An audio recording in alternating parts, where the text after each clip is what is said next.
The rain against the window pane is a frantic, tinny drumbeat, the only rhythm in Bayview Harbor tonight.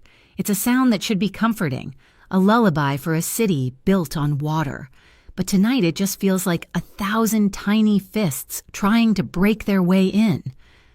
I shift my weight on the creaking floorboards, my body a human metronome, swaying back and forth as I hum a song with no words, in my arms. Rowan's breathing finally deepens, her tiny chest rising and falling in the soft, steady cadence of sleep. Her 6 months on this earth have been a fight, and most nights, sleep is the only truce she's willing to accept. I look at her, my daughter, my whole world condensed into this warm, fragile weight. A wisp of dark hair curls against her temple, so much like his. I push the thought away, a familiar, reflexive motion like swatting a fly. Here, in this cramped second-floor room overlooking the skeletal masts of the marina, there is no room for him. The air smells of salt, damp wood, and the faint, sweet scent of Rowan's hypoallergenic formula, the scent of my life now. My phone buzzes on the nightstand, a low, insistent vibration against the cheap particle board. I wait a beat, praying it doesn't wake her. Then carefully, painstakingly, I lower Rowan into her bassinet. My back screams in protest. Between shifts at the Salt and Steam Cafe and my freelance ASL gigs, my body feels like a ship run aground, slowly being broken apart by the tide of exhaustion. The screen of the phone is a spider web of cracks, a map of my own clumsiness. The notification glows with an ugly, clinical light. Bayview General Hospital. Your account, reference 77B Linden, is 90 days past due. Immediate payment of $4,872.19 is required to avoid collections. My stomach clenches. $4,000 might as well be $4 million. It's the cost of discovering Rowan's rare milk protein allergy, a series of panicked ER visits and specialist appointments that bled me dry. I swipe to another app, the state's public assistance portal. A blunt red banner screams across the top. Account frozen. I already know why. A clerical error. They have my name down as Mara Linden Vale on one form from months ago, a mistake. A ghost from a past I've tried to bury, and just Mara Linden on all the others. The discrepancy was enough to flag the system. The caseworker said it could take weeks to fix. Weeks I don't have. Weeks Rowan's specialized formula won't wait for. The television in the corner, a relic from the last tenant, is on mute. But the images flicker with a grim familiarity. A stern-faced man in a suit stands behind a podium, the seal of the Federal Commerce and Maritime Illicit Bureau, the FCMIB, plastered behind him. The chyron reads, FCMIB intensifies probe into Mariner's Gate Syndicate. My blood runs cold. I should turn it off, but I can't. My eyes are glued to the screen as they flash a grainy surveillance photo. It's him. Even blurred and shadowed, there's no mistaking the breadth of his shoulders, the severe line of his jaw. The name floats up in the closed captions. A word that feels like an anchor dropping in the silent room, Cassian Vale. The name doesn't just ring a bell, it tolls one. It's the sound of a courthouse door slamming shut, of chaos erupting. It's the memory of his body, a solid wall of warmth and wool, shielding me as the world exploded into shattered glass and sharp, cracking noises. He had moved without thinking, a predator's grace in a tailored suit, pushing me down behind a thick oak witness stand. I can still smell the scent of his coat, a mix of rain, cedar, and something uniquely him.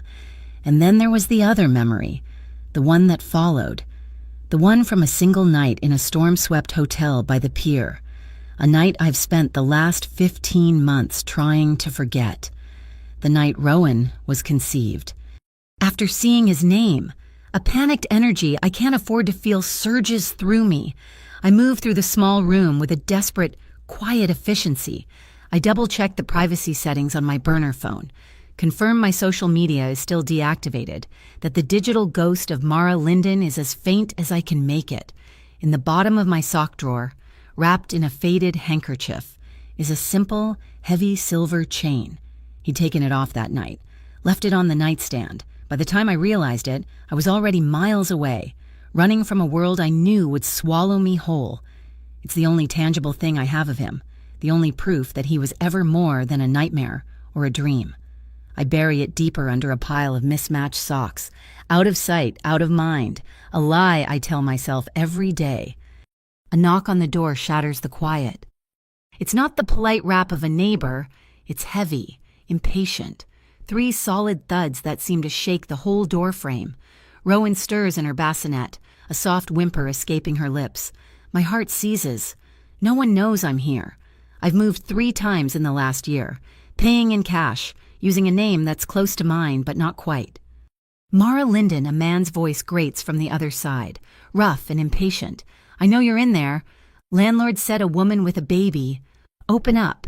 This is about your debt. My debt, the hospital bill, how?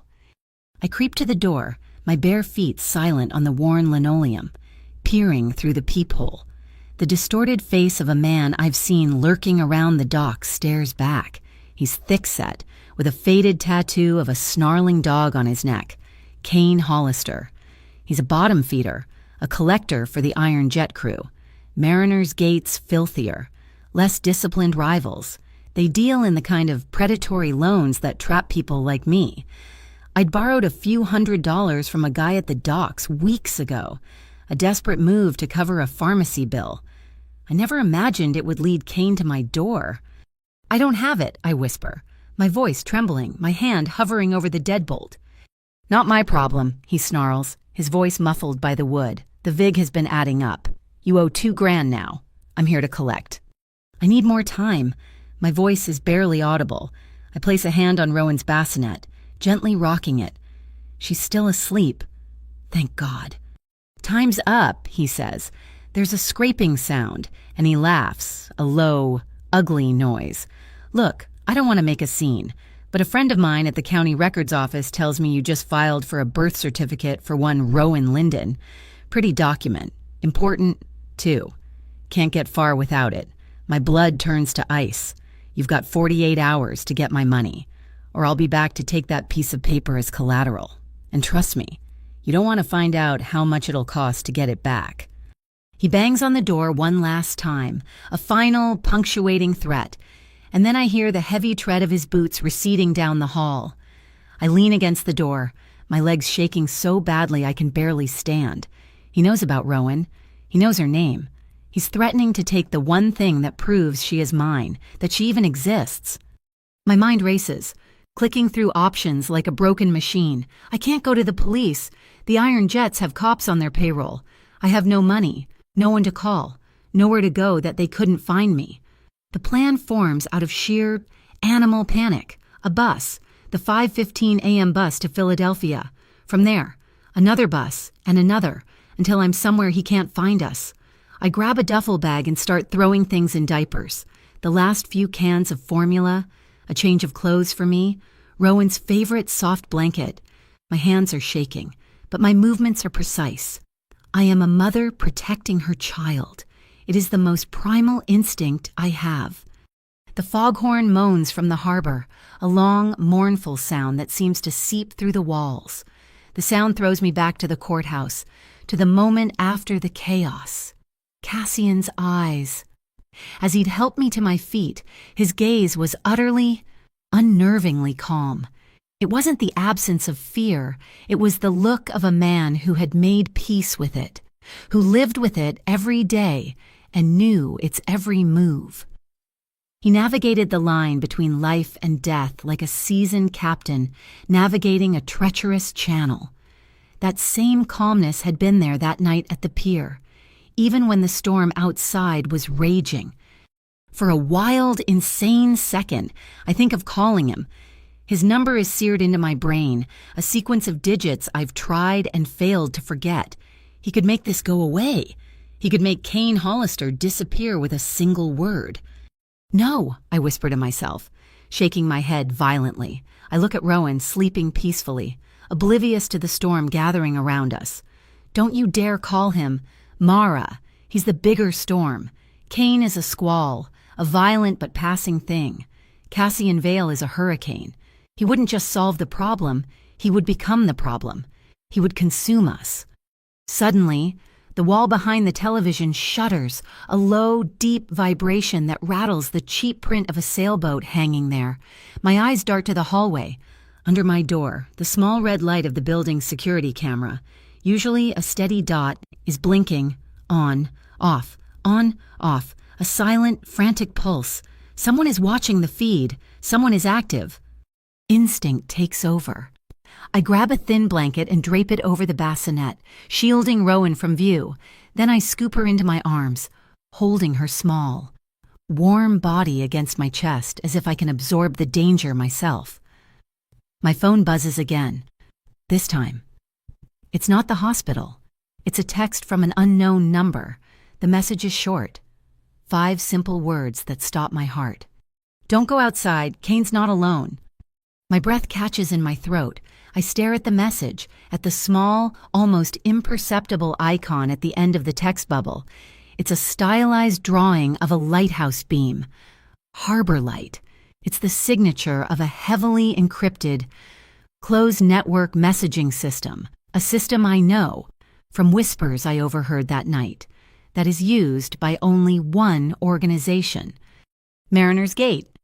My legs give out and I sink to the floor, clutching my daughter to my chest. The rain drums on the roof, the foghorn cries from the bay, and the only thought in my head is a terrifying, undeniable truth. The net I thought I'd escaped has been around me all along. Kane wasn't the hunter, he was just the dog, sent to flush me out of hiding. And now, the true hunter knows exactly where I am.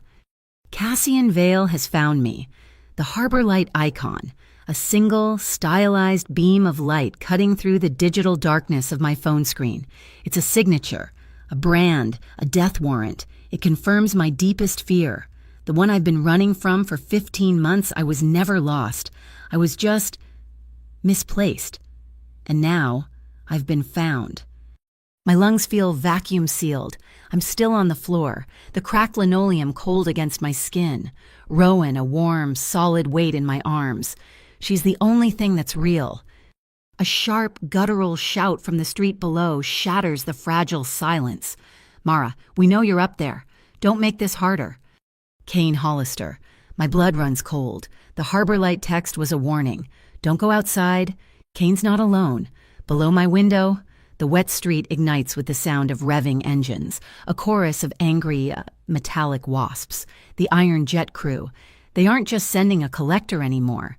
They've sent a posse. The threat against Rowan's birth certificate wasn't an empty one. They mean to tear this place apart, and me with it. I scramble backward, crab-walking away from the door, my eyes darting to the flimsy fire escape outside the window. It's useless. The street below is swarming. The noise, the yelling, the sudden, sharp scent of exhaust fumes, rising even to the second floor, it all rips a seam in time. The apartment walls dissolve. The smell of damp plaster and old milk is gone, replaced by the scent of floor wax and old paper. 15 months ago, I am standing in the well of courtroom 4, my hands moving in the clean, precise lines of American Sign Language. The air is stale, thick with the drone of a prosecuting attorney. My client, Mr. Bellows, a shipping accountant for a small tugboat company, sits beside me, his eyes following my hands, oblivious to the boredom of the proceedings. He is deaf, and I am his voice. I am translating a tedious cross-examination about bills of lading when the sound comes. It is not a gavel. It is the sharp, percussive crack of the world breaking. The large window overlooking the plaza explodes inward, a constellation of glass shards riding a wave of noise. People scream. I freeze. My body, my mind, everything locks. Mr. Bellows, feeling the vibration, turns to me, his face a mask of confusion. Then, movement, a blur from the back row. Cassian Vale had been there all morning, observing, a dark suit, a still presence. He wasn't involved in this case, just watching. He moved with a speed that defied his size, a panther in bespoke wool. He didn't run, he flowed. He hit me like a linebacker, his shoulder connecting with my ribs, driving all the air from my lungs. We didn't just fall, We were propelled, crashing behind the thick, carved oak witness stand. My head struck the wood, and for a second the world went white. The next sound was a heavy thwack as something metallic punched a hole in the wood exactly where my head had been. He was on top of me, a solid, unmoving shield of muscle and expensive fabric. I was pinned, my cheek pressed against the dusty floor, my senses filled with the smell of him, not cologne, but clean wool, rain, and the sharp, unexpected tang of lemon. He didn't say a word. He just breathed, his body absorbing the terrifying rhythm of the chaos unfolding around us. "Mama?" The small, questioning sound snaps me back. Rowan is awake. Her eyes are wide, reflecting the flashing blue and red lights that now dance across the ceiling. Mixing with the yellow glow of the street lamps, the motorcycles are still revving, a constant, goading threat. "Shh, baby, shh," I murmur, my voice trembling. I push myself into the darkest corner of the room. Between the dresser and the wall, it's just thunder, a big storm. A storm. That's what it was the night he saved me. After the sirens, after the tactical teams had swept the courthouse and the gunman, a lone, crazed man with a grievance against the judge, was neutralized. Cassian had pulled me to my feet. His hands were steady. Mine were shaking so hard I couldn't sign my own name. He guided me out a side exit, away from the reporters and the flashing cameras, into an alley slick with a sudden downpour. The rain was cold, a shock against the adrenaline burning my skin. He'd taken off his raincoat, a heavy, dark trench, and draped it over my shoulders. It swallowed me, still warm from his body, still smelling of wool and lemon. "I owe you my thanks," he'd said, his voice a low rumble that seemed to vibrate in the narrow space. I'd stared at him, confused. "For what you saved my life." His eyes, the color of dark whiskey, held mine. "You didn't scream." It was the strangest, darkest compliment I'd ever received. He saw my frozen terror not as weakness, but as control. He saw me wrong. The rain turned from a shower to a deluge. "We can't stay here," he'd said, nodding toward a dim, unglowing sign at the end of the alley, the Far Pier Tavern. "We'll wait out the storm." We were the only patrons.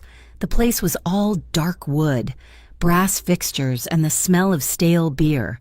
We sat in a booth by a window streaming with water. The world outside blurred and frantic. We didn't talk about the shooting. We didn't talk about who he was, though I knew. Everyone in Bayview knew the name Vale, knew he ran the Mariners Gate Syndicate with a quiet, lethal efficiency.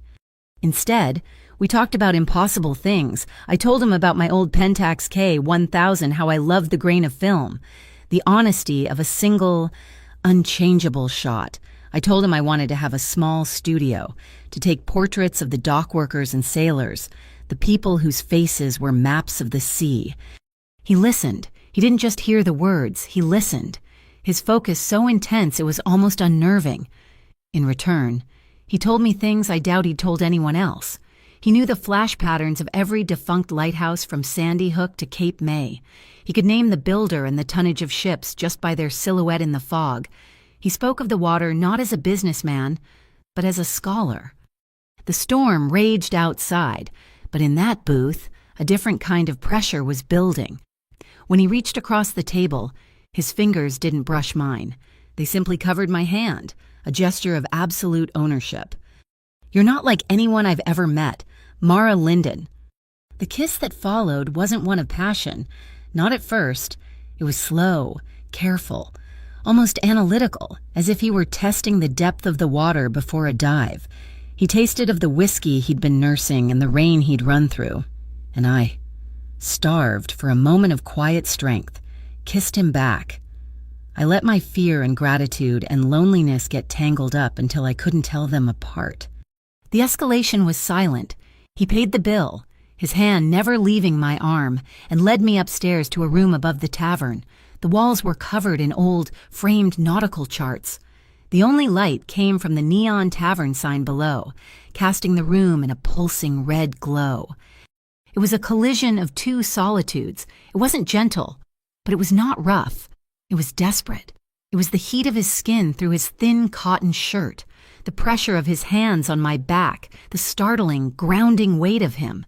It was a wordless, breathless conversation, an acknowledgement of the abyss we'd both looked into that afternoon. For one night, just one. It felt like an anchor in a storm. I woke before dawn. The room was cold, the air thick with the smell of the low tide. Cassian was asleep, his face turned toward me. The hard lines of his jaw were softened, his breathing deep and even. For a split second, he looked almost harmless.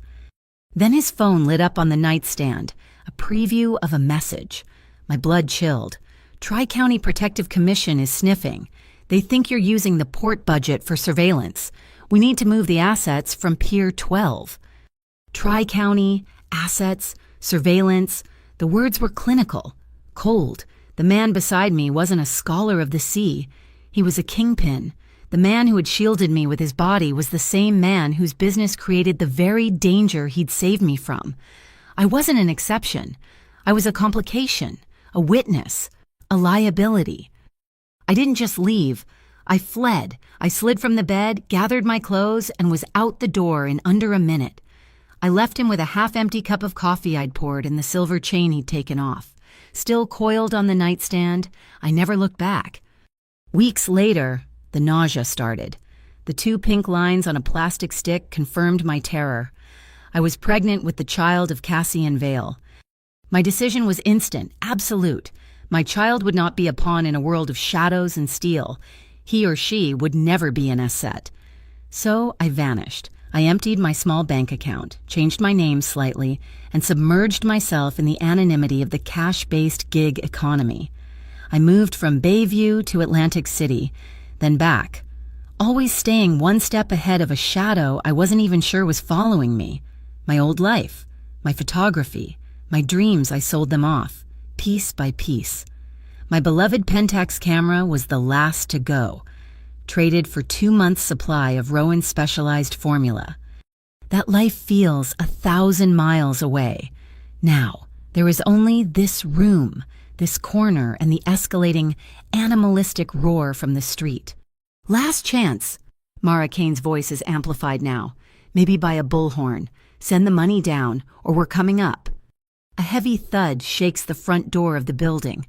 Not my apartment door, but the main entrance downstairs. They're breaking it down. My heart is a trapped bird, beating against my ribs. I clutch Rowan so tightly she whimpers, her small face screwing up in confusion and fear. I'm sorry, baby, I whisper, loosening my grip. I have to think. The fire escape is a death trap. The door is not an option. The building goes quiet for a moment. The motorcycles idle. A low, menacing thrum. Even Kane has stopped shouting. The silence is worse. It's the silence of anticipation. Then a new sound. Ding. The sound is so mundane, so domestic. It's surreal.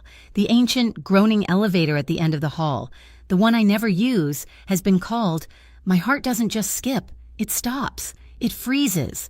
Kane and his crew would take the stairs. They are loud, brutal. They would not wait for an elevator.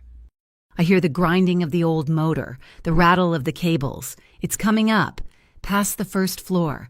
It stops. It stops on my floor. My breath is gone. I can't move. I'm a statue of terror clutching a living child. The scarred, graffiti-covered metal doors at the end of the hall groan, scraping open with a sound like a drawn-out sigh. For a second, there is nothing. Just the empty, flickering, yellow-lit space of the elevator car. Then a shadow detaches itself from the deeper shadows within. A man steps out.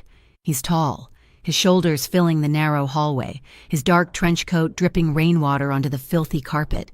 He stands perfectly still, his body framed by the open elevator doors, a figure of absolute, terrible stillness. His eyes find my door, find the peephole I'm not brave enough to look through. He doesn't have to knock. I don't have to see his face. The air in the hallway has changed. The pressure has dropped. The hurricane has made landfall. It's him. Cassian Vale. The hallway is a tube of buzzing, yellow light. It flickers erratically over the damp patches on the ceiling and the scuffed, peeling paint on the walls, and in the center of it all, he stands. Cassian Vale doesn't just occupy the space, he commands it, sucks the very air out of it. The rain clings to his dark trench coat, beading on the heavy wool like tiny jewels. It drips from the ends of his dark hair onto the filthy carpet, the only sound in a world that has gone utterly, terrifyingly silent. His face is all sharp angles and shadows, but his eyes are not cold. They are the color of embers, glowing with a low, steady heat in the dim light. They are fixed on my door, on me. Time stretches, becoming thin and brittle. Downstairs, the angry growl of the Iron Jet's motorcycles is a distant, unreal sound, like a memory of a threat. The real threat is 10 feet away, separated from me by a flimsy wooden door and a cheap lock. "Open the door, Mara." His voice isn't loud. It doesn't have to be. It's a low, calm baritone that cuts through the buzzing of the lights and lands in my gut like a stone. It is not a request. It is a statement of fact, an instruction for the way the world is about to be. My body moves before my mind can object. My arm feels disconnected, a puppet on a string. As I reach for the door chain, Rowan is a solid, warm weight against my hip, her head tucked into the crook of my neck, her soft, even breaths are the only thing keeping me anchored to reality. I slide the chain across its track and pull the door inward. Just a few inches, a slice of the hallway, a slice of him. The smell of rain and damp city concrete floods the small gap, a scent I will forever associate with him. It's the smell of the night he saved me, the night he ruined me. He doesn't move closer. He just watches me through the narrow opening, his gaze taking in the frantic pulse in my throat, the protective way I've curved my body around our daughter. A heavy, rhythmic thudding starts from the stairwell at the far end of the hall. Thump, thump, thump! Kane Hollister's work boots taking the stairs 2 at a time. Cassian's eyes shift almost imperceptibly toward the sound, a flicker of acknowledgement. He then looks back at me and gives a slight, almost invisible shake of his head. Stay silent. He reaches into the inner pocket of his coat, his movements slow, deliberate. He's not reaching for a weapon. He pulls out a small, leather-bound card holder. From it, he slides a single, stiff, plastic card. He holds it up in the gap between the door and the frame. The logo is a stylized blue anchor intertwined with a serpent blue Mastia RX, a high-end specialty pharmaceutical supplier. "Rowan's formula," he says, his voice still low, conversational. "There was a payment processing error under one of your aliases, a flag for an unverified name. I had it rerouted through a charitable account to clear it. That's how I found you." The words are a punch to the diaphragm. He hasn't just found me. He's been here all along, an invisible hand moving pieces on a board I didn't even know I was playing on. The carefully constructed walls of my anonymity crumble into dust, the frantic moves, the cash-only jobs, the constant looking over my shoulder, all of it was a child's game of hide-and-seek against a master. A hot, bitter rage boils up from my stomach, overriding the fear. It's the fury of a cornered mother. "You had no right," I hiss, the words sharp and venomous. "You invaded her privacy, my daughter's privacy." He doesn't flinch. His gaze doesn't waver. The embers in his eyes seem to glow a little brighter. He lets a beat of silence pass, a silence that is now filled with the sound of Kane's approaching, angry footsteps. I was protecting my child. He says it so simply. 4 words. He doesn't say our child. He says my child. He lays claim to her with the same quiet, unshakable authority with which he commands a room. Time stops. The buzzing of the light, the thudding on the stairs, the revving of the engines outside, it all fades into a distant hum. The secret I have guarded with my life, the truth I have carried like a shard of glass in my heart, is no longer mine alone. He knows. Thump, thump, Kane is getting closer. I start to say, a useless denial forming on my lips. Bang, bang, bang. Kane Hollister arrives at my door. His fist crashes against the wood, making the whole frame shudder. Rowan jumps in my arms with a startled cry, her small body going rigid. Debt is debt, Mara, Kane roars from the other side. Time to pay up. Cassian doesn't even look at the door. His eyes are still locked on mine. With his free hand, he reaches out and presses the down button for the elevator beside him. The button lights up. A small, glowing promise. Kane bangs on the door again, harder this time. I'm not playing open this door, or I'll huff and I'll puff and I'll... Ding. The elevator arrives again. The scarred doors scrape open. Standing inside, as still and silent as a statue, is a woman. She's dressed in a simple, severe black coat, her dark hair pulled back in a tight knot. Her face is a mask of calm professionalism. She meets Cassian's gaze, gives a single, sharp nod, and remains in the elevator, a shadow waiting for a command. Ria Sato. I remember her from the courthouse, always a few feet behind Cassian, her eyes missing nothing, his bodyguard, his wraith. With a sharp metallic click, the chain on my door slides open. My blood freezes. Cassian didn't touch it. It takes me a second to understand. He has a key. Or rather, Ria just used a tool, a bypass key, from the hallway. He could have come in at any time. The pretense of asking me to open the door was just that, a pretense. A test. The door swings inward. Cassian steps across the threshold, bringing the cold and the rain and the scent of the storm into my small, cramped world. He fills the space, his presence shrinking the room until I can barely breathe. He stops a few feet from me and holds out his hands. Not to me, to Rowan. Give her to me, he says, his voice softer now, but no less absolute. You pack what's necessary, a bag, diapers, formula, we're leaving. I recoil, pulling Rowan tighter against my chest, her small hands fist in my shirt. No, we're not going anywhere with you. Crash! A sound from downstairs. Not a knock, not a bang, but the unmistakable, splintering shatter of the building's front door being kicked in. The iron jets are inside. Footsteps, heavy and numerous, begin to thunder on the first-floor landing. Cassian doesn't look away from me, just cocks his head slightly, as if listening to a distant melody. The look on his face is one of weary disappointment, the look of a man whose careful plans have been disrupted by the clumsiness of lesser men. He takes another step closer, so close I can feel the chill radiating from his damp coat. He lowers his voice, speaking in a tone that is almost a caress, yet holds the unbending strength of steel. You both belong to me, he says, the words a brand on my soul. And tonight, I'm the wall. The wall, his words hang in the air, a shield thrown up against the chaos. Before I can form a protest, Ria Sato moves. She is a blur of efficient motion, a shadow detaching itself from the elevator. She doesn't run. She glides past us into my tiny apartment. Her hand goes to the fuse box by the kitchen, a relic from the 1950s. She yanks the main breaker. The world vanishes. The buzzing yellow light in the hall dies. The flickering television in my room goes black. We are plunged into an absolute, suffocating darkness. The only sound is Rowan's hitching breath and the heavy, panicked thud of boots on the stairs below. Then, the stairwell door 2 flights down bursts open.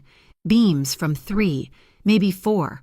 High-powered flashlights cut through the blackness, slicing up the stairwell. They paint frantic. Silver lines on the peeling walls, chaotic and searching. Second floor spread out. Check 2, be Kane's voice, raw and amplified by the enclosed space. Cassian doesn't wait for my permission. He doesn't ask again. He simply steps into my personal space, his hands, large and surprisingly gentle, closing around my daughter. My body reacts with a primal, animalistic no. I twist away, my arms locking, holding Rowan in a death grip. Don't touch her. Mara. His voice is a low, urgent command in the dark. They are on the landing. Give her to me. His hands don't retreat. They stay steady, waiting. I can hear them. The iron jets, clumsy and loud, fumbling their way down the dark hall. They're at 2D, 2C. I have no choice. My arms are shaking so violently, I'm afraid I'll drop her. with a sob that rips from my throat. I make the transfer. The way he takes her stills my panic for one heart-stopping second. He doesn't fumble. He doesn't hold her like a stranger or an object. His left hand scoops her body while his right slides beneath her head, cradling her neck with a practiced, solid confidence. He pulls her against his chest in one smooth, secure motion. My God, he's done this before. This isn't a guess. He's been practicing. The realization hits me like a physical blow. He hasn't just been watching. He's been preparing. The bag, Mara, now, he orders. Whatever she needs. My limbs finally unlock. Adrenaline, sharp and metallic, floods my veins. I scramble in the dark, my hands finding the duffel bag I'd packed for my own escape. I throw in the stack of diapers, the bottles. My fingers brush the cold canister of the hypoallergenic formula, the very link that brought him here. I snatch it up. My hand hesitates, then dives under my mattress, pulling out a worn, leather-bound sketchbook. It's not money. It's the last of my film negatives, the last tangible piece of the woman I was before Rowan, before him. It's the only thing left that is mine. I shove it into the bag. Redia, I gasp. Rhea, Cashin's voice is calm. Stairs, 4 of them, 20 feet from the door and closing. Rhea's voice replies, equally calm from the hallway. The window. Cashin commands. He's already moving, not toward the elevator, not toward the door, but to the single rain-lashed window in my main room. He's at the fire escape.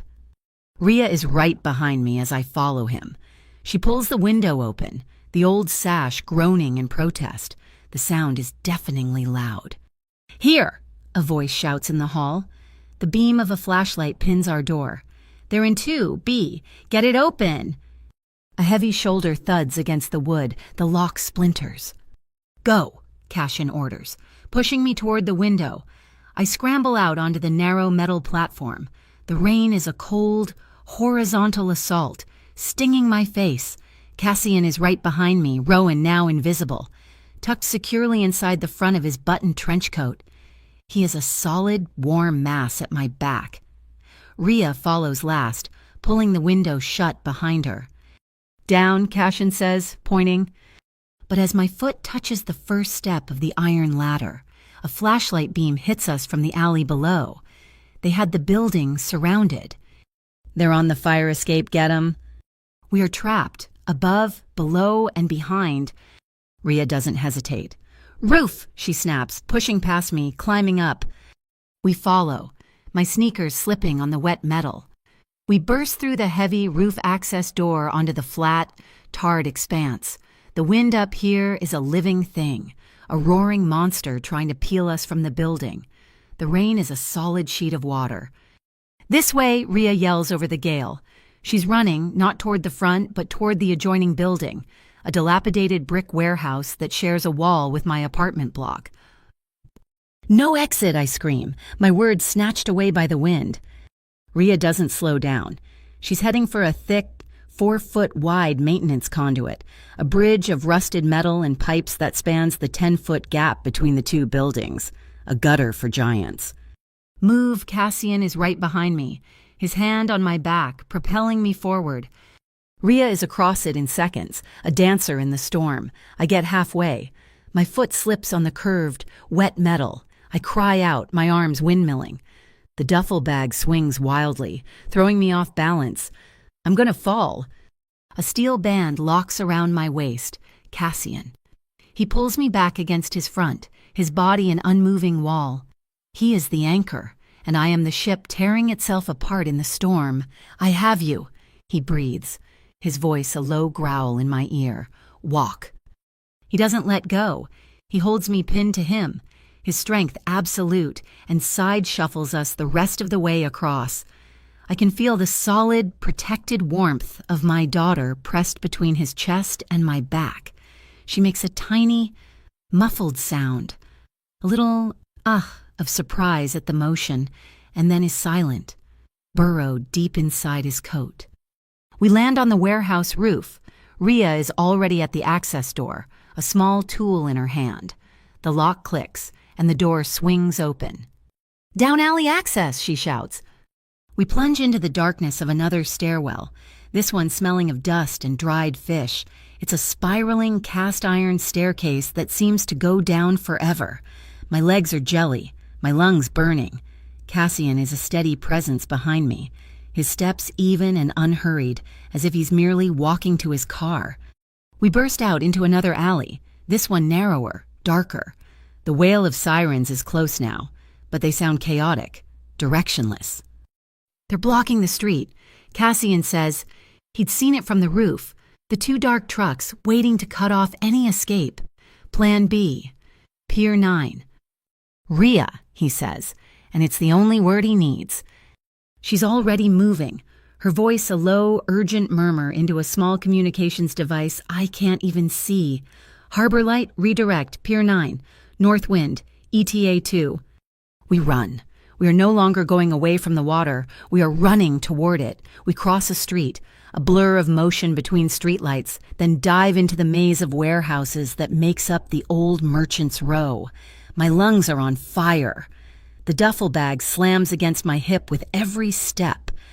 Rhea stops at a massive faux corrugated metal door, rusted and tagged with graffiti.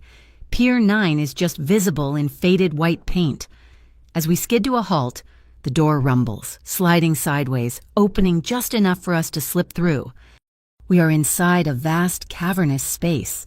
The air is cold, thick with the smell of diesel, rust, and the deep, briny smell of the bay. Moored in the center of the dark slip, floating like a prehistoric beast, is a ship. A decommissioned double-ended ferry, its paint peeling, its windows dark, the north wind. Rhea leads us to a small inflatable Zodiac boat tied to a piling. "In," she says. She gets in first, yanking the cord on a small, surprisingly quiet outboard motor. Cassian hands Rowan to me. The warmth of my daughter is a shock, a transfer of life. I clutch her as Cassian helps me, half lifting me into the unsteady boat. He steps in last, the boat dipping dangerously. Rhea steers us across the 20 yards of black, churning water. The rain is softer in here, the wind just a howl outside the warehouse walls. As we pull alongside the ferry, a man steps from the shadows on its deck. He is huge, broad as a refrigerator, with a face that looks like it was carved from driftwood. Jax Orloff, Cassian's second in command. He catches the line Rhea throws, lashing it to a cleat. His massive, scarred hand reaches down for me. "Ma'am," he grunts, pulling me and Rowan onto the deck as if we weigh nothing. Cassian is on board a second later. "Jax, gate me." "Boss." Jax turns to a heavy winch. He throws a lever, and with a groan of tortured metal, a heavy chain begins to pull a floating barrier across the mouth of the slip, sealing us in. The moment the barrier clangs shut, Jax hits a switch on the wall. The few dim work lights illuminating the warehouse go out. The entire pier is plunged into a darkness so complete it feels like a physical weight. The only light is the faint green and red glow from the north wind's control cockpit. We are in the belly of the whale. A foghorn bellows from the harbor, a long, mournful cry that vibrates through the deck plates beneath my feet. It's the same sound I heard from my apartment a lifetime ago, but it's no longer a distant warning. It's a proclamation. The old life, the running, the hiding, it's over. I look at Rowan, her face pale in the ghostly green light, and then at Cassian. He's standing at the rail, looking not at me, but out at the black water. His profile a hard, unforgiving line against the fog. I didn't escape. I was captured. The line I swore I would never cross has just been dragged shut behind me. Jax leads us from the cold, rain-swept deck through a heavy steel hatch and down a short flight of stairs. The transition is instantaneous and absolute. One moment we are in a world of cold iron, churning black water, and the howling wind. The next, we are in a pocket of impossible warmth and quiet. The space isn't a ship's cabin. It's a converted section of the lower car deck, partitioned off and transformed. The air, thick with the scent of diesel outside, is clean in here, smelling of cedar, warm linen, and something vaguely like chamomile. A small, Quiet generator hums somewhere nearby, powering a string of old-fashioned Edison bulbs that cast a soft, golden glow over everything. It's a haven, a pre-built, fully stocked cage. There's a small galley kitchen built against one wall, a compact refrigerator humming beside it, a low sofa is piled with thick wool blankets, and in the corner, set up and waiting, is a brand-new, portable bassinet beside it. A small box, no, a medical kit. The label on the side reads, "Infant Respiratory and Allergenic Distress." My breath catches in my throat. This wasn't a backup plan. This was a contingency. This ferry. This room. This very kit, it has been waiting for us. For Rowan. My daughter, sensing the sudden warmth and quiet, begins to fuss in my arms. A low, tired whimper that is the prelude to a full-blown cry. Cassian is at my side instantly. "She's hungry," he says. It's not a question. I nod numbly, my mind still reeling from the sight of the medical kit. I have a bottle in the bag. "Let me," he says, taking the duffel bag from my shoulder. He moves with an unnerving, quiet competence in the small space. He finds the bottle and the last canister of formula. At the galley, he works without hesitation, scooping the powder, adding bottled water from a case under the counter. He lights a small propane stove and gently warms the bottle in a saucepan of water. I watch, frozen, as he performs this small, domestic ritual. He doesn't look like a man playing house. He looks like a man who has practiced. When the bottle is warm, he shakes a few drops onto the inside of his wrist, testing the temperature with a slight frown of concentration. The gesture is so paternal, so shockingly normal, that it breaks the spell. He turns and holds the bottle out to me. Our eyes meet over the small, white offering. The air between us crackles, thick with unspoken questions. The gold light of the bulbs catches in his dark eyes, and for a second, I see not the crime boss, not the storm, but the man from the tavern who knew the names of old lighthouses. I take the bottle, our fingers brushing. The contact is electric, a jolt of heat that has nothing to do with the warm plastic. I sink onto the sofa, my legs suddenly too weak to hold me, and guide the bottle to Rowan's lips. She latches on immediately, her small body finally relaxing against mine, her frantic hunger giving way to a soft, rhythmic sucking. While I feed her, my eyes scan the rest of our gilded cage. Taped to the wall beside the refrigerator is a nautical chart of Bayview Harbor and the surrounding inlets.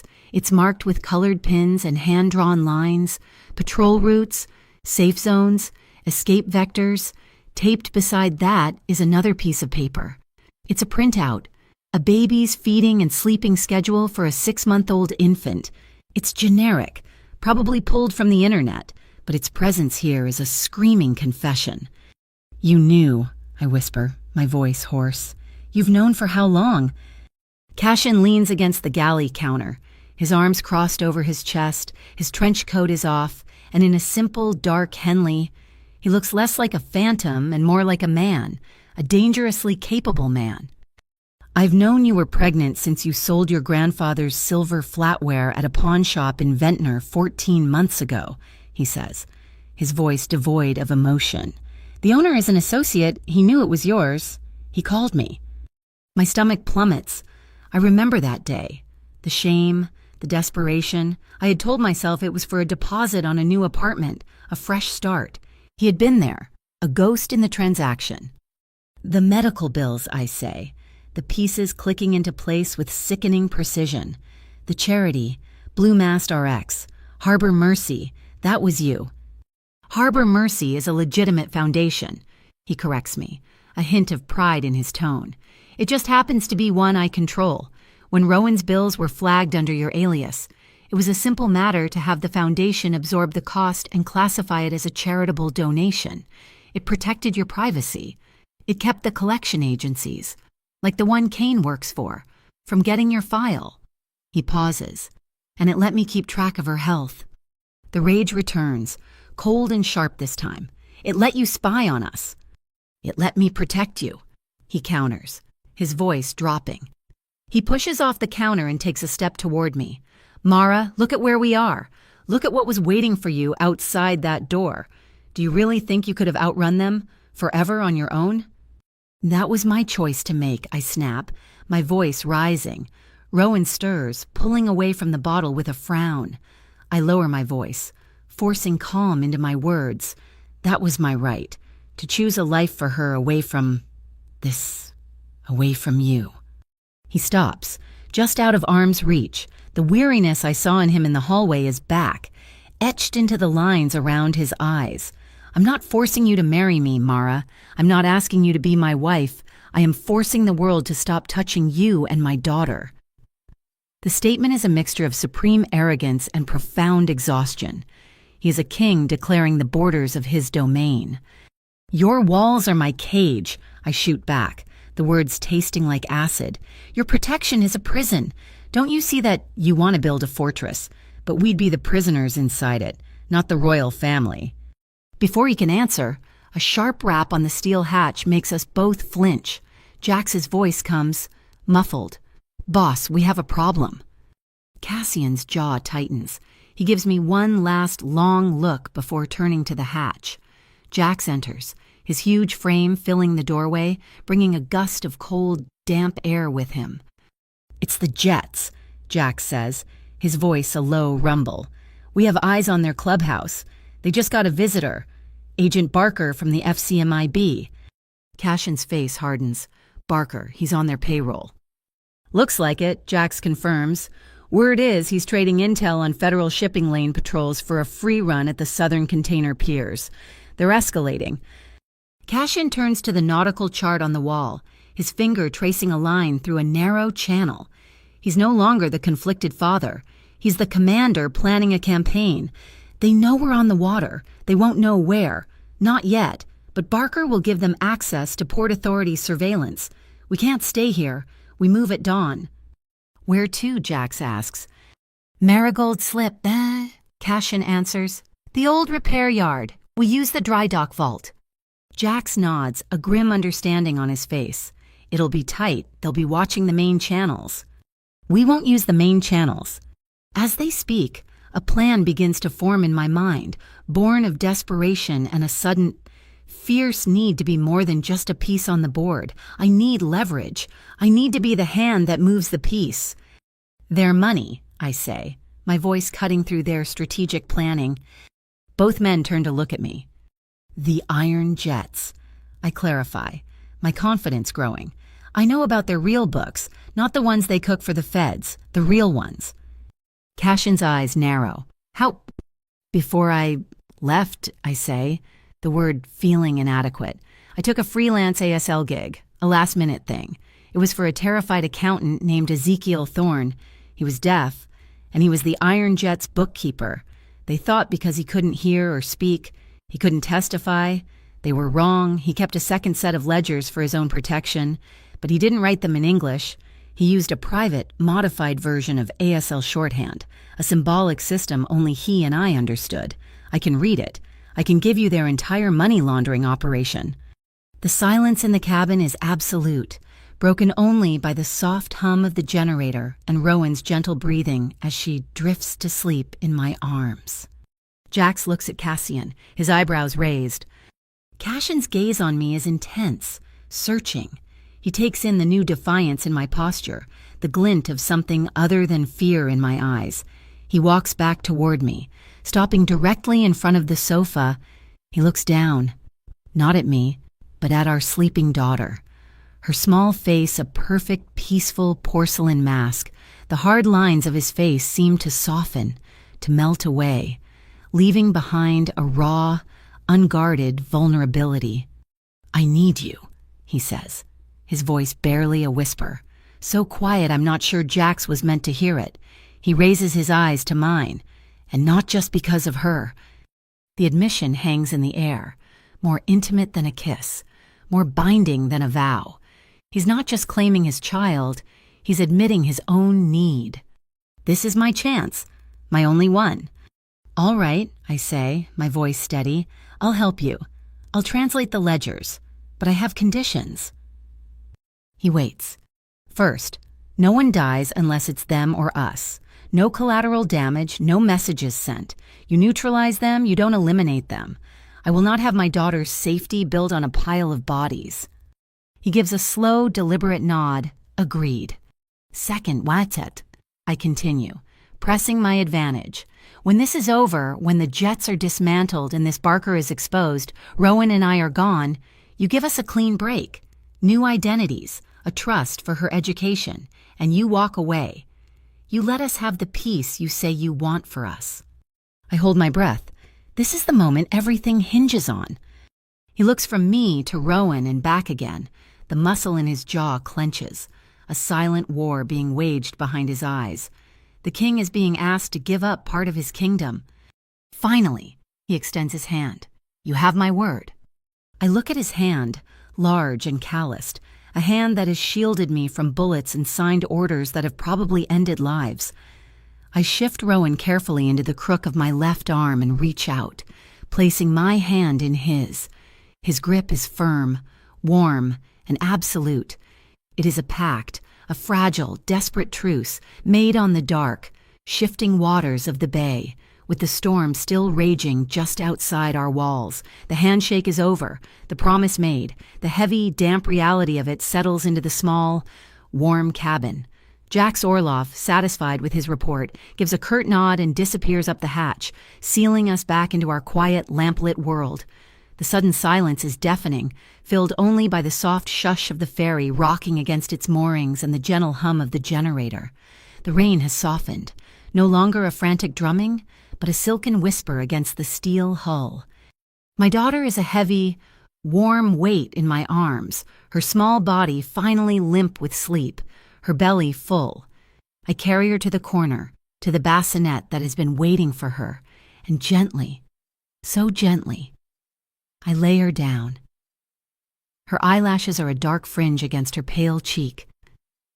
She is the eye of my storm, the quiet center of everything.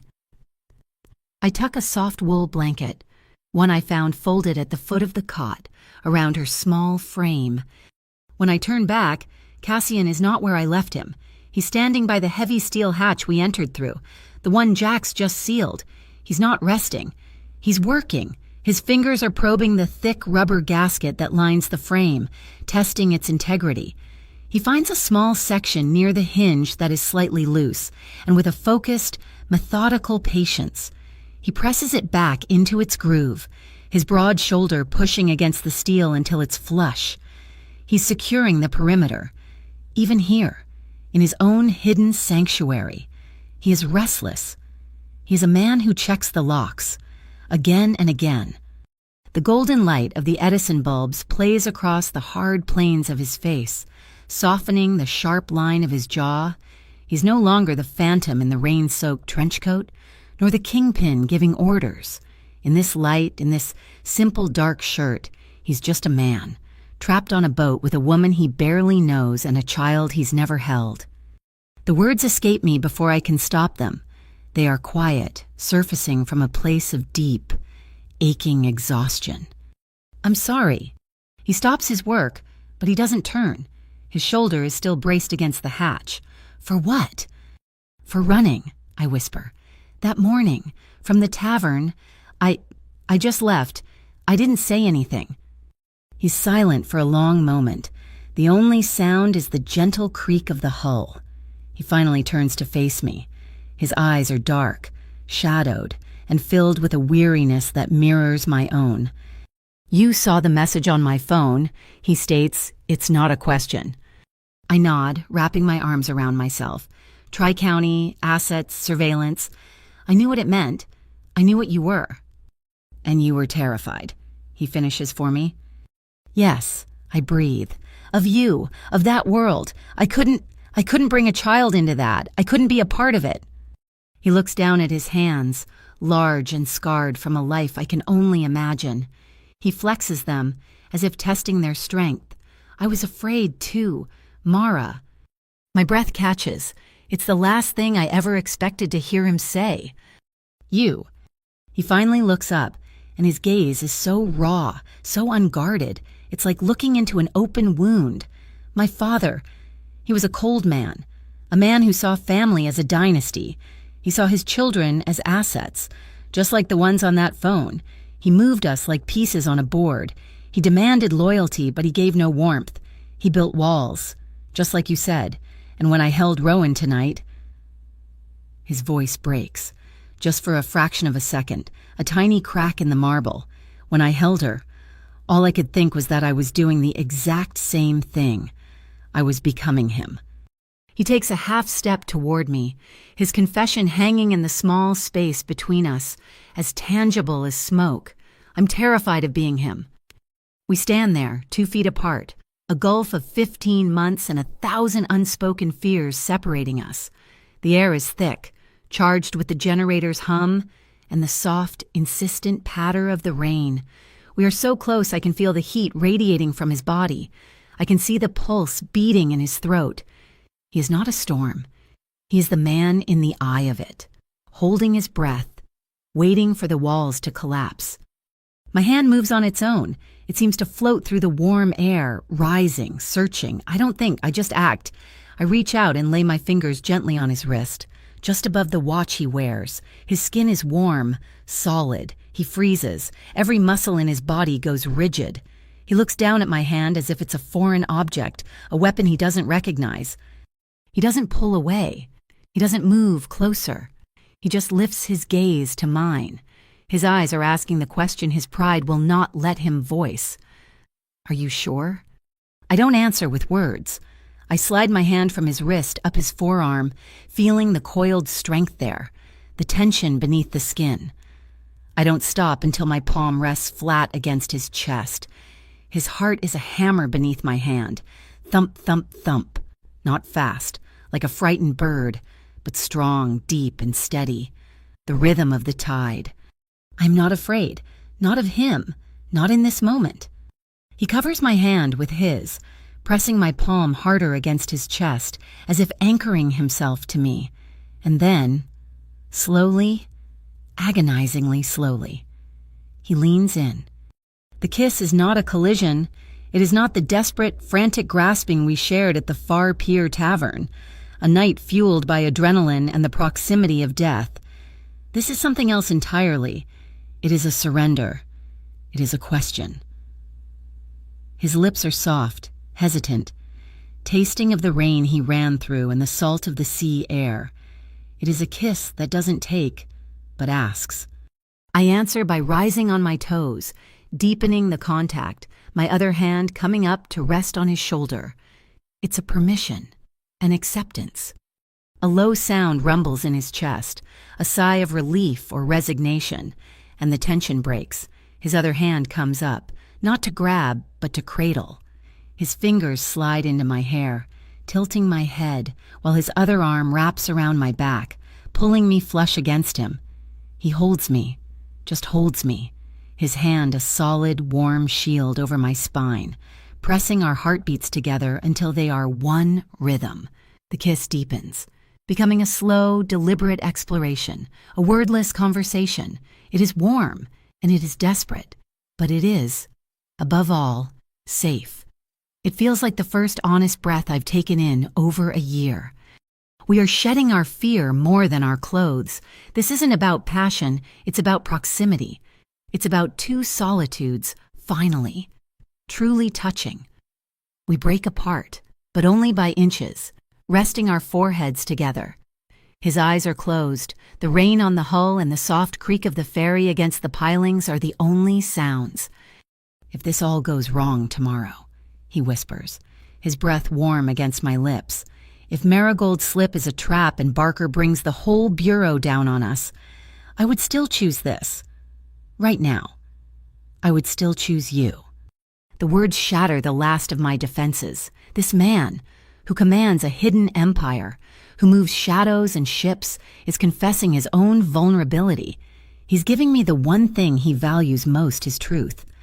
I don't have words to answer him. Instead, I wrap my arms around his neck, pulling him down, and hold him. I bury my face in the crook of his neck, breathing in the scent of him, the rain and cedar and the faint, clean smell of soap. It is a confirmation, a compact. It is not just the physical confirmation of a shared past, it is a new agreement, a promise that we are in this together, at least for tonight. A small sound, a soft, wet sigh, comes from the corner. Rowan? We don't jump apart like guilty teenagers. We pull back, but we move as one. We turn, still connected. His arm still around my waist, my hand still on his chest. We turn together and look at our daughter. She is stirring, her small fist rubbing against her eye, her breathing pattern changing as she surfaces from a deep sleep. I move first, but he is right with me. I kneel by the bassinet and he crouches beside me. So close our shoulders brush. "Shh, baby girl," I murmur, smoothing my hand over her small, warm head. "She's cold," he says, his voice a low rumble. His hand finds the edge of the second wool blanket on the sofa, the one I hadn't used. He lifts it, his movements economical and sure, and drapes it over the top of the one I'd already placed, doubling the warmth. He doesn't just drop it, he tucks the edges in, his large, scarred fingers moving with a surprising, gentle dexterity. We stay there for a minute, kneeling in the golden light, a silent, two-person guard around the bassinet. Rowan settles, sinking back into a deep, warm sleep.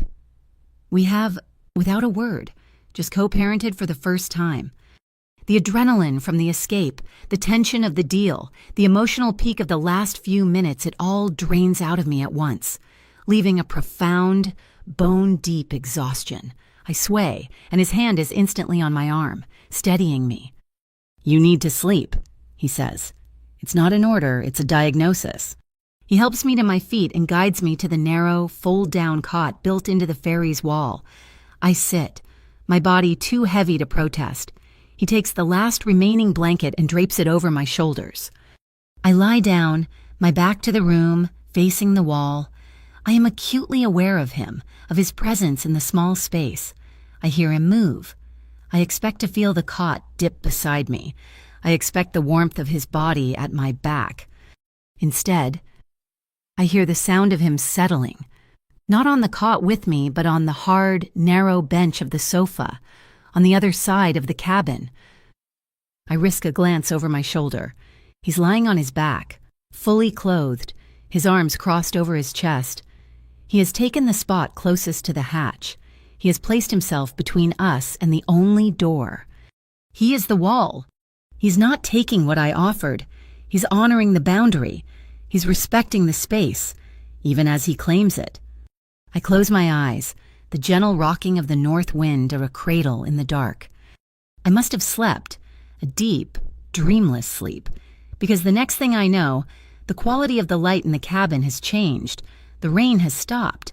A thin, copper-colored line of light is slicing through a gap in the blackout curtain over a porthole. It's dawn. I turn over. Cassian is not on the sofa. He's standing by the porthole, peering through the tiny gap, his body tense and alert, already scanning the water. He turns his head, sensing I'm awake. His eyes meet mine across the small cabin. Nothing is said. Nothing has to be. The deal I made last night that I would leave when this is over still stands, but something new and irrevocable has been forged in the dark. We are intimate. We are allies. And as the dawn breaks, we are awake, alert, and ready for the war that is coming. The muffled, low-frequency vibration of the north wind's engines is the only thing that proves we are moving. We slip the mooring at Pier 9 under the cover of a thick, pre-dawn fog, a ghost ship piloted by a phantom. Cassian didn't take the main channel. He navigated a maze of forgotten industrial canals and silty inlets, routes that haven't been on any official chart since the Second World War. Marigold Slip is not a harbor, it's a boneyard. The rusted, skeletal hulls of long-dead tugboats list in the shallow water, their decks tilted like tombstones. The entire yard is dominated by the colossal, A-frame structure of the main slipway, a railway built to haul vessels from the water. It smells of creosote, rust, and the metallic tang of decay. Jax moors us against a rotting timber pier. "The yard is quiet," he rumbles, securing the lines. We bought this property 5 years ago through a shell. It's been under renovation ever since. Rhea, you take Rowan. Cash-in orders. His voice all business. Foreman's office. North side. It's heated. Maintain overwatch on the gate. Rhea nods, taking my bundled daughter from me with a practiced ease that both comforts and terrifies me. I watch them go, a piece of my soul walking away. You're with me, Cash-in says to me.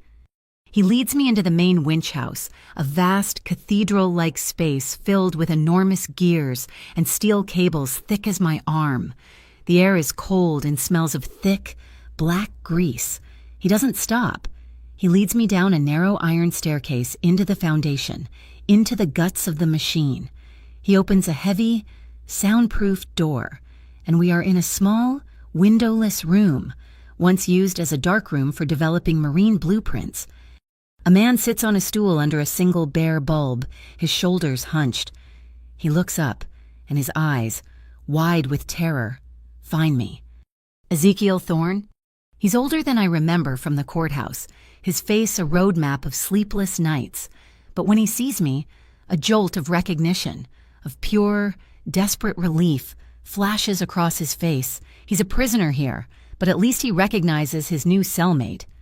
He's been here for 36 hours, Cassian says quietly. My team retrieved him from his apartment half an hour before an Iron Jet cleanup crew arrived. Ezekiel doesn't wait. He points to 3 thick, black binders on a metal workbench. He begins to sign, his hands flying, sharp and desperate. They were going to kill me. They knew I kept copies. They said I was a loose end. I sign back, my hands feeling stiff. Rusty, show me. For the next hour, the world ceases to exist outside that concrete box.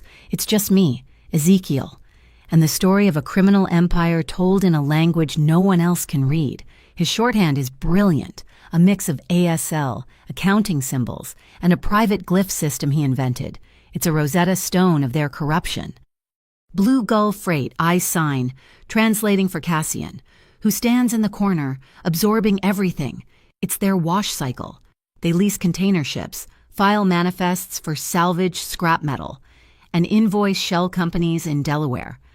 But the scrap is never loaded. The ships sail empty. They're just moving the invoices.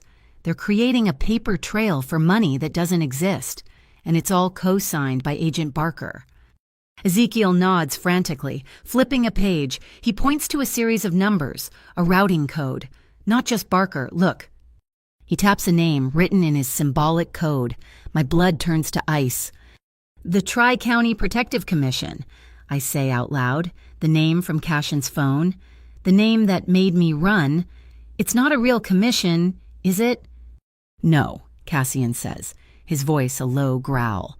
It's Barker's personal bank, a shell company he created, disguised as a state authority, to receive his payoffs. This is it. This is the link that connects the street-level thuggery of the Iron Jets to the high-level corruption of the FCMIB. This is the whole case. I need to copy this, I say, my mind racing. A phone picture is too risky. It can be traced, deleted. My eyes land on my duffel bag, the one I'd packed in a panic. I'd lied to myself. I hadn't sold everything. I had kept one thing. I pull out my old Pentax K1000. It feels heavy, real, an extension of my old self. There's a red safe light in this room, and you. I look at Ezekiel. You have film for blueprints, don't you? He nods, pointing to a small, climate-controlled cabinet. It's black and white, high contrast. Perfect. I screw in the red bulb, plunging the room into an eerie, crimson glow. My hands, which were shaking, are now rock steady. I load the film, by feel, by memory. I am back in my element.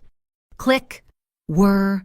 The sound of the shutter is crisp, clean, click, whir, page by page. I photograph the ledgers, the Blue Gull manifests, the Tri-County routing numbers, the signature stamps. As I work, Cassian is a quiet presence in the corner, his comms earpiece in.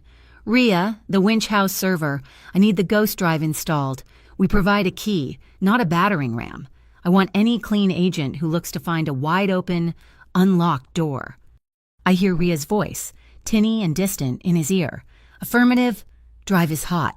I'm in. I'm on the last roll of film, the final page detailing the payment schedule, when Ria's voice cuts through the quiet, sharp and urgent. Boss, movement, North Gate, black Ford Explorer, government plates, and a red pickup truck. It's Hollister. Cashin goes utterly still. Barker, he's early. He looks at me, his face an unreadable mask in the red light. Finish that roll, Jax. He speaks into his comm. Lockdown. Seal the vault. He doesn't wait for a reply, and he's up the iron stairs. Gone. I hear the heavy thud of his footsteps on the metal floor above us. A second later, a deep, hydraulic hiss echoes through the room. A 3-inch thick steel wall slides out from the foundation, grating against its track, and slams shut, sealing the stairwell. We are in the vault, me and Ezekiel. The room is pitch black, the safe light now blocked by the door, then a soft click, and a different red light comes on a small battery-powered emergency lamp on Ria's belt. She's in here with us. She hadn't left. And in her arms, Rowan stirs. The sudden cold of the sealed, underground room has woken her. She lets out a low, fussy whimper, a sound that seems as loud as a siren in the concrete box. I'm across the room in a heartbeat. Taking my daughter from Ria's arms, I turn my back to the steel door, tucking Rowan's face deep into the wool of my sweater, pressing her against my heart. Shh, shh, my love, shh. I whisper, my breath warming her ear, my body swaying in the old, familiar rhythm. It's okay, Mama's here. Shh. I pray the sound of my own voice, the beat of my heart, is enough to muffle her cry, to keep her from betraying our location. Above us, we hear the muffled sounds of their voices. Kane Hollister, loud and abrasive. Just a friendly security check, Vale making sure you're not harboring any fugitives. Then Barker's voice, smoother, colder, and far more dangerous. We have a credible tip, Mr. Vale, that the Linden woman and her child are on this property. You know how it looks, harboring a material witness. We just want to talk to her. Then Cassian's, God, his voice, it's like nothing is wrong. It's the sound of a man discussing the weather. Calm, bored, almost welcoming. Agent Barker, what a surprise. You're welcome to look around. We're a bit of a mess. Just taking delivery on a new set of propeller components for the Adriatic refit. Jax, show the agent the manifest and the components.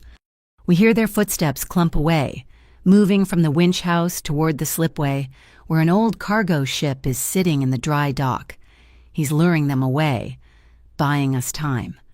He's running a legal trap, Ria whispers, her voice flat. She's at a small terminal in the corner, the one that controls the vault door, her fingers flying over a small, encrypted laptop. What do you mean? I whisper back, my lips moving against Rowan's hair.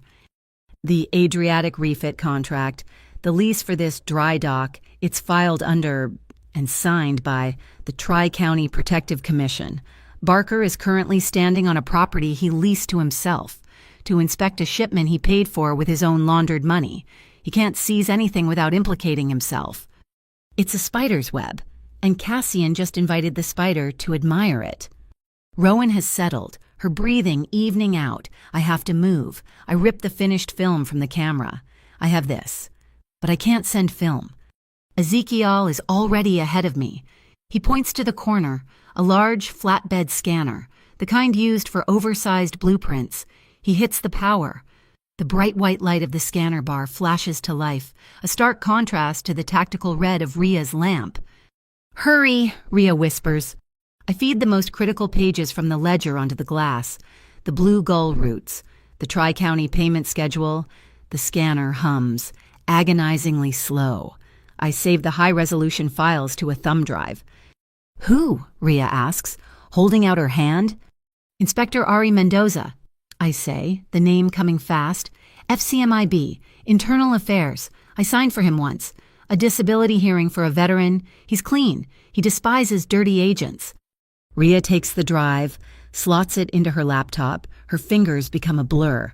She's not just uploading, she's refracting it, bouncing the signal through a dozen anonymous nodes before dumping the encrypted packet into a secure, public key-protected inbox. I know Mendoza monitors. A digital dead drop. Upload complete. The file is gone. The trap is set. We hear the footsteps again, louder this time, angrier. They're back at the winch house, right above our heads.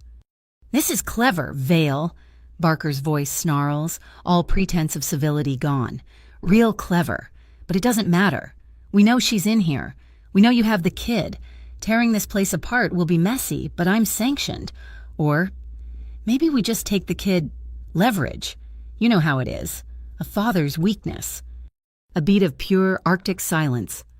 Then Cassian's voice, no longer calm, no longer a man. It is the sound of a glacier breaking. "Jax, Rhea. Package is mobile. Execute exit plan. Now." The calm in Rhea's ear chirps. "It's Jax. Gate is compromised iron jet truck. Horizontal block. We're penned in. We're trapped." Rhea doesn't flinch. She looks at me, at Rowan, at Ezek. "Hold on, tightly." She slams her fist onto a large, red button on the winch control panel. Not an alarm, a klaxon, a piercing, deafening beep that is followed by the roar of a massive diesel engine firing to life. It's the overhead crane.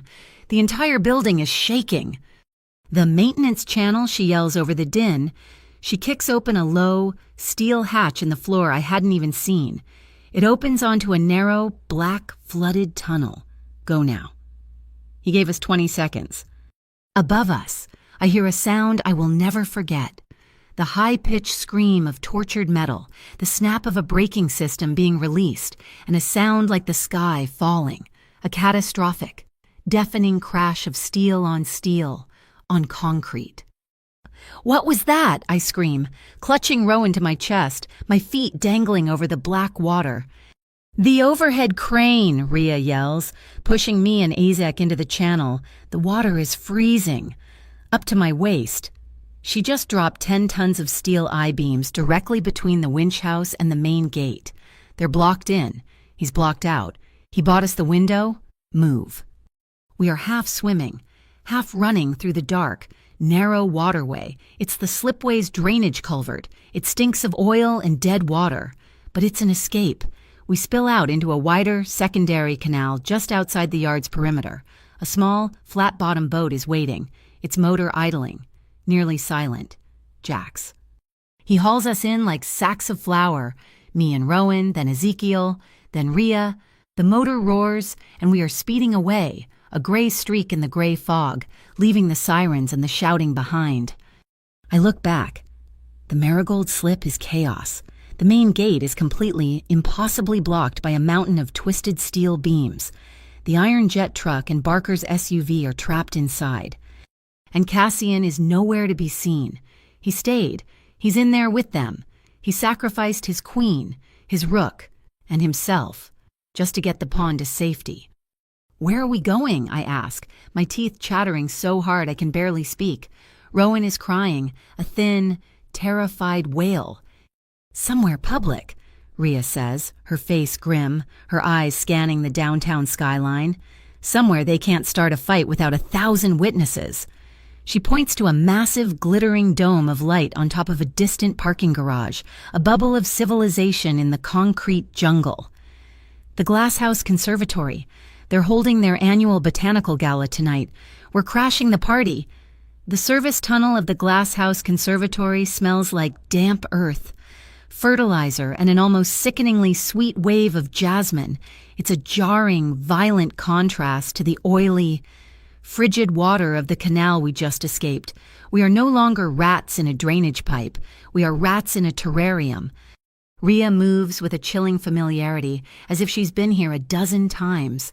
She guides me, Rowan clutched to my chest, and a pale, trembling Ezekiel through a series of concrete corridors, up a freight elevator, and into a steamy, quiet room marked horticultural staff only. It's a nursery, a staging ground for the main event. Trays of orchids and ferns line heated tables. The air is warm, humid, and quiet. Ezekiel, Rhea signs, her movements sharp and clear. Sit here, do not move, you're safe. He collapses onto a stool, nodding, his eyes wide, just grateful to be still. Mara, Rhea says, turning to me. She checks her comms ear cup. Inspector Mendoza is 10 minutes out. He's coming clean. IA escort. He received your package. He needs the physical copy. She means the film. My body is shaking, a deep, uncontrollable tremor from the cold and the adrenaline. Rowan, sensing my fear, begins to fuss, but my real fear, the one clawing at my throat, isn't about Mendoza. Where is he, I demand, my voice a raw whisper. Rhea, Cassian, he stayed. He dropped those beams. I can't finish the sentence. He trapped himself in with them. The boss has his own exit strategy, Rhea says, her voice flat, but I catch a flicker of something in her eyes. Uncertainty. She's worried. He created the 20-second window for us. He knew what he was doing. You mean he's a distraction, I say, the word tasting like ash. He's a sacrifice. He's a tactician, she corrects me, just as the staff door clicks open. I spin, my heart seizing, expecting Kane or Barker, expecting a fight. Why, hi! It's him. He's not in his suit from the pier. He's wearing a different one, a darker charcoal gray, with a crisp white shirt, no tie. His hair is damp, combed back from his forehead. He isn't bloody. He isn't bruised. He looks like he just stepped out of a town car. He looks like he belongs here. I just stare. The relief is so sudden, so violent, it makes my knees buckle. He's alive. He crosses the room in 2 strides, his eyes on me, on Rowan. You're safe, he says. It's not a question. It's a confirmation. How I breathe. The slip yard was built over the old harbor master's tunnels. They connect to the main city steam system, he says, as if explaining a simple commute. I was in the East End service garage before they even figured out how to move the first beam. He had never been trapped. He had simply chosen a different door. He turns to Rhea, Mendoza. 10 minutes and coming to the main entrance, and she replies. Cassian nods. He looks at me, at my soaked, filthy clothes, my hair plastered to my head with canal water, my bare, ruined sneakers. You can't meet him like this. He nods to a heavy garment bag hanging from a hook. Rhea is already unzipping it. The Harbor Mercy Foundation is a platinum sponsor of this gala, Cassian explains, his voice dry. We have a hospitality suite. Rhea brought a change, for both of us. I look at the dress she pulls out. It's velvet, a deep, impossible shade of plum. It's beautiful. It's absurd. Go, he says, gesturing to a small, private bathroom.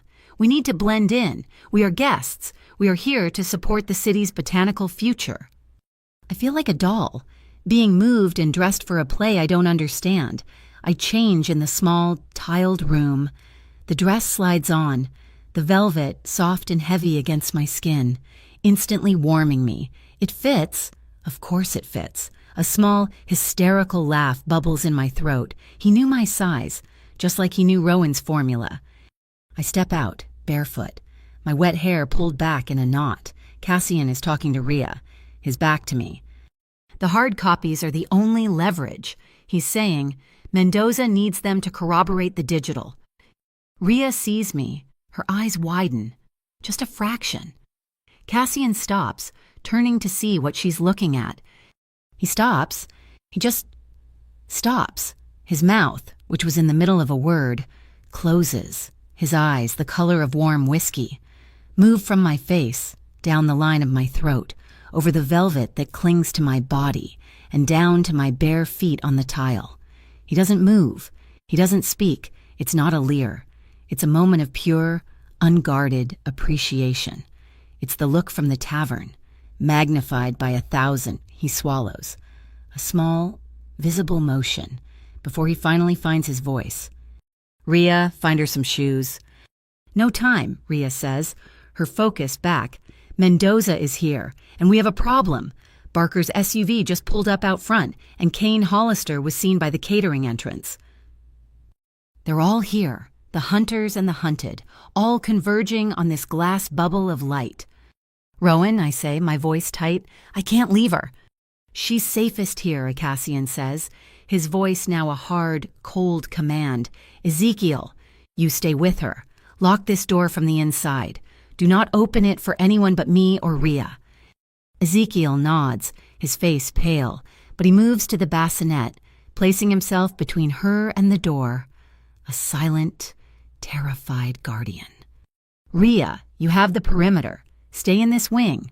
No one gets in or out," Cassian orders. He turns to me. "We're going to meet our guest, and we are going to do it in plain sight."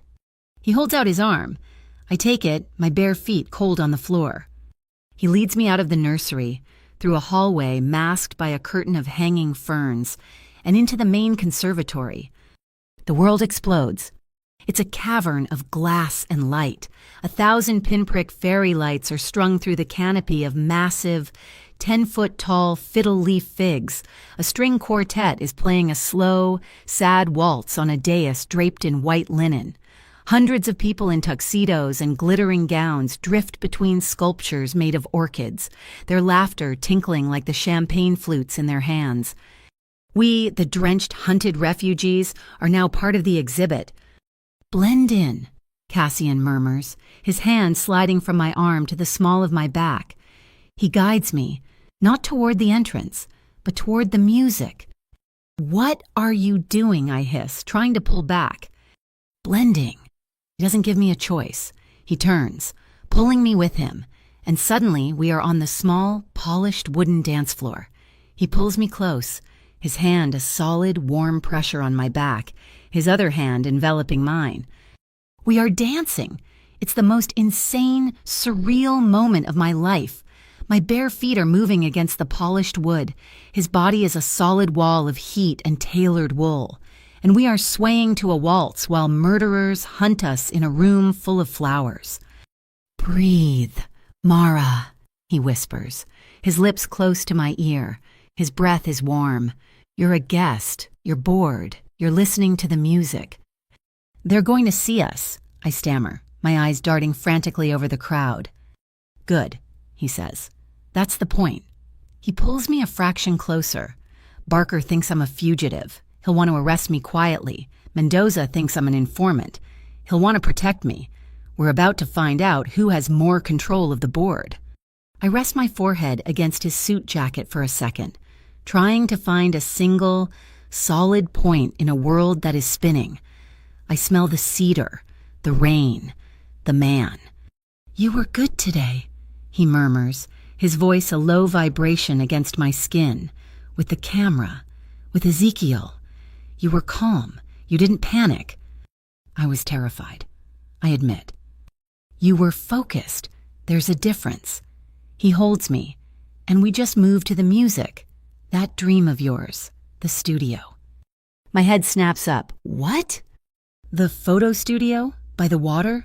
Portraits of the dock workers?" He recites. The words I spoke in the tavern, a lifetime ago. It's not a dream. "Cassian, this is not the time to It's the only time," he says, his gaze intense. "The money from Blue Gull, the assets we're about to take from Barker. It's dirty, but when the government seizes it and then releases it through legal channels, it becomes clean. We'll use it. We'll build your studio, a legitimate business. Money from the Harbor Mercy Foundation, a grant for documenting Bayview's maritime history." He's not just making a promise. He's outlining a business plan. He's offering me the one thing I thought I'd lost forever, my old life, my own name. My gaze flickers past his shoulder. Scanning the crowd, I see a waiter in a red vest, pushing a cart of champagne flutes. I see a flash of ink on his neck. My blood runs to ice. "Cassian, 9 o'clock, red vest." He doesn't turn. He doesn't stiffen. He just nods, his hand on my back pressing me a little tighter. I see him, Kane, and at the main entrance. I look. The music has stopped. Agent Barker is standing on the dais, flanked by 2 men in suits. He's holding a microphone. "Ladies and gentlemen, pardon the interruption." Barker's voice booms, smooth and oily. "We apologize for the disturbance. We have federal business. We are looking for this man." A spotlight hits us. We are pinned. The dancers around us gasp and scatter, forming a wide circle. Cassian Vale, Barker says, stepping off the stage, walking toward us. You're under arrest for obstruction of a federal investigation, destruction of evidence, and aiding a known fugitive. It's the trap. He's using his badge in front of 1,000 witnesses to take us. That won't be necessary. Agent Barker, a new voice, cold and sharp, cuts through the room. A second group of men, these ones in dark tactical vests under their jackets, are converging from the side. At their head is a man I recognize, his face sharp, his eyes intelligent. Ari Mendoza. Inspector, Barker stammers, his face going pale. Agent Barker, Mendoza says, his voice flat, holding up a warrant. You are relieved of your duties. You and your associates are under arrest for conspiracy, wire fraud, and accepting bribes from the Iron Jet crew. It's a coup, a public, bloodless coup. Barker's men tense, but they're outnumbered by Mendoza's tactical team. It's over. Barker freezes, his face a mask of disbelief. But my eyes are not on Barker. They're on Kane. During the confrontation, he had melted back, away from the spotlight, and he's not looking at the arrest. He's looking at the staff-only door, the nursery. He knows it's over. He knows he's going down, and he's going to burn the world down with him. No, I whisper. Before I can scream, he shoves the heavy champagne cart over. It crashes with a sound like a bomb, glass shattering, women screaming. In the chaos, he lunges, disappearing through the staff door. Rowan! My scream tears from my throat. I run, shoving people out of my way. I burst through the door. Ezekiel is on the floor, cowering. Kane is there, and he has the bassinet. He snatches it, lifting it up, holding it in front of his chest like a shield. He's trapped. Mendoza's agents are right behind me. Rhea is blocking the other exit. He's wild-eyed, a cornered animal. Get back, he screams, his voice cracking. I'll drop her. He hasn't hurt her. He's just holding the carrier. Rowan, startled by the sudden movement, lets out a wail. I expect Cassian, who is right behind me, to lunge. I expect a tackle, a fight. He does something smarter. He doesn't move toward Kane. He moves past him, in one fluid, powerful motion. He crosses the small room and plants himself in front of the only other door, the one leading to the outside terrace. He blocks the exit. He becomes the wall. Kane, his escape route cut off, turns, confused, his eyes darting between Cassian and the agents in the other doorway. It's the only opening Rhea needs. She's been a shadow on the wall, and now she strikes. She moves in from Kane's blind side. Her hand doesn't go for his weapon or his arm. It goes for the bassinet. She grabs the handle in a two-handed grip, twists and yanks. A perfect, non-violent disarm. Kane is left empty-handed, his shield gone, his mouth open in a soundless oh. It took less than 3 seconds. He deflates, the fight, the panic, it all drains out of him. He sags as Mendoza's agents swarm him, forcing him to his knees, his face pressed against the humid, tile floor. I scramble to Rhea, who is already checking the carrier. My heart is a hummingbird in my throat. Rowan is crying, a full-throated, angry wail at being so rudely jostled, but she is fine. I pull her out, her small body warm and solid, and bury my face in her neck, breathing in the scent of her. She is safe. She is unharmed. She is alive. I look up, my eyes blurred with tears. Cassian is watching me, his chest heaving, his face pale beneath the tan. He's not looking at the agents, or at Kane, or at Barker, who is being led away in cuffs. He's looking only at us. The air in the nursery is thick with the smell of ozone, adrenaline, and damp potting soil. My daughter's cries are the only real sound in a world that is fractured into 1,000,000 pieces.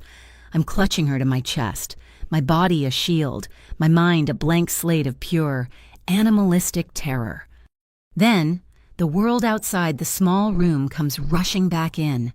The scraping of chairs, the whimpers of the gala guests, the sharp, authoritative commands of Mendoza's team. Get him up! Get them all up! Ari Mendoza steps into the nursery, his face a grim, professional mask. He doesn't look at me or Cassian. He walks past us to where Agent Barker is being held, his face pressed to the floor by two tactical agents. Mendoza crouches, his movements precise, and personally snaps the handcuffs on Barker's wrists. Agent Michael Barker. Mendoza's voice is cold, formal, cutting through the humidity. You are under arrest. You have the right to remain silent. Anything you say can and will be used against you in a court of law. He reads him his rights, not in the chaotic glass dome, but here, in the small, steamy staff room, surrounded by trays of infant orchids. It's an execution, not an arrest. He stands, retrieves Barker's phone and badge, and drops them into an evidence bag. He finally turns, his eyes landing on me. "Miss Linden," he says, his voice softening only a fraction. "The digital packet you sent was the key. But to make this stick, to keep him from ever seeing daylight, I need the physical source, the ledgers, the film." Cassian is still by the exit, a living statue. He hasn't moved. He's just been watching me, watching Rowan. He's not in cuffs, but he's not free. He's in purgatory, a king with no kingdom, waiting for the judgment of a man who, an hour ago, was his enemy. His hands are empty, hanging loose at his sides. He is, for the first time, completely vulnerable, and he's letting me see it. This is my moment. The fear is still there, a cold knot in my stomach, but something else is rising with it. The woman who ran, who hid, who paid in cash and lived in shadows. She's gone. I am Rowan's mother. I am Ezekiel's voice, and I am the only one in this room who holds the other half of the puzzle. I shift Rowan to my hip, settling her, my voice clear and steady, cutting through the small room. "You'll get them, Inspector, but I have terms." Mendoza's eyebrows rise. "Wasn't expecting this. You're not in a position to negotiate. Miss Linden, you're a material witness." "I'm the only witness," I counter, my gaze unwavering. "Ezekiel Thorne, the man in there." I nod to the main room where Jax is now guarding him. "Is a protected source. My translation of his work is proprietary. Without me, that film is just a collection of meaningless symbols. So, yes, I have terms." Cassian doesn't move, but I see the corner of his mouth tick up. Not a smile, just acknowledgement. "Go on," Mendoza says, his voice tight. "First," and I say, "Ezekiel Thorne gets full, permanent federal protection, a new name, a new life. Far from here. He's a victim, not a criminal." Mendoza nods. "That's reasonable. Done." "Second, see," I continue, my voice gaining strength. "The Tri-County Protective Commission. I want it dismantled, not just investigated. I want its assets frozen, its name struck from every state charter. I want its entire function exposed as a fraud. The name itself is a sick joke, and I want the joke to be over." "We're already moving on its accounts," Mendoza says, "but a full dissolution is a complex legal, You have the evidence." I cut him off. "Use it." "And third," I say, my voice dropping, the anger from my own life fueling the words, "this investigation, it's going to be big. It will splash on every newspaper. I want the harbor families, the dock workers, the service staff, the people Barker and the Jets squeezed kept out of it. No media feeding frenzy. No reporters hounding the women who work at the Salt and Steam. Asking what they knew. You will focus your narrative on the men in charge, not the people they preyed on." Mendoza is silent for a long moment, studying me. He's recalculating. I am no longer just the translator. I am, in this moment, the voice of Bayview. "That," he says finally, "is a matter of how we frame the press release. But, Anati, in principle, I agree. We're after the sharks, Miss Linden, not the minnows." "Then you'll get your film," I say. "There's one more shark, Mara," Mendoza says quietly. He glances at Cassian. "The data on those drives doesn't just indict Barker. It implicates the entire Mariners Gate syndicate. Your operation, Mr. Vale. The Blue Gull freight manifests. Your signature is on the original lease agreements. This is it. The other shoe." I turn to Cassian. He hasn't moved, but his eyes are on me. He knows I still hold the power to burn him down, right alongside Barker. My promise to him to leave feels 1,000 miles away. Cassian finally speaks. He doesn't address Mendoza. He addresses me. "He's right," he says, his voice a low, calm rumble. Then he turns his head, meeting Mendoza's gaze. "So here is my offer. Inspector, my term." He steps forward, into the center of the room. He's no longer the vulnerable man in the corner. He's the commander, offering a treaty. Mariner's Gate will plead guilty to 3 counts of customs violations and failure to report, contingent on the Tri-County indictments. We will voluntarily surrender our gray shipping lanes, the ones we run with flags of convenience to federal receivership for the duration of your investigation. We will open our books, all of them, to an independent auditor of your choosing. My organization will be restructured from the top down as a fully compliant, legitimate logistics and port security firm. Mendoza is stunned into silence. This is a bigger prize than he could have imagined. "You'd just give it up?" Mendoza asks, incredulous. "Your entire enterprise?" "I am cutting all ties to illicit finance. All of them," Cassian says, and his eyes find mine. "And I know this is the real promise. This is not for Mendoza. This is for me. I'm cutting the rod out. Inspector, I'm offering you the knife." "In exchange for what?" Mendoza asks, his voice suspicious. "Immunity." "No," Cassian says, "in exchange for a single, non-negotiable condition." He gestures with his chin to me and to the child in my arms. Her name and her daughter's name are never mentioned. They are never entered into a single police report. They are not in the witness list. They are not in the official record. As of this moment, Mara Linden and Rowan Linden do not exist. They were never at Marigold Slip. They were never here. The evidence you received came from an anonymous, encrypted source. That is the only story. You will protect them. You will make them invisible. And in return, you will get my entire world on a silver platter. The room is silent. The string quartet outside, in a cruel stroke of irony, has started playing again. A soft, gentle melody that floats in, a soundtrack to the end of an empire. Mendoza looks at me. At the film canister Rhea is now holding. He looks at Cassian, a man offering him a victory that will define his career. "In principle," Mendoza says slowly, "that is an agreement we can work with. We protect our witnesses." The tension in the room finally snaps. It's over. I feel my shoulders sag, the weight of 15 months of running, of hiding, suddenly lifting. I lean back against the wall, my legs weak. "Good," Mendoza says, turning to his team. "Get Barker and Hollister processed. Seal this wing. I want forensics to sweep every—" "Inspector," Cassian interrupts, his voice sharp, losing its calm. "We're not finished," Mendoza says, turning back. "This deal is fine, but you're both making a mistake if you think this ends with Barker." "What do you mean?" I ask, my newfound relief evaporating. "Barker was a puppet. The Iron Jets are amateurs, thugs for hire," Mendoza says. "We've been running surveillance on a third party for months, the real investor, the one who's been funding Barker, funding the Jets, trying to start a war to destabilize your syndicate. Mr.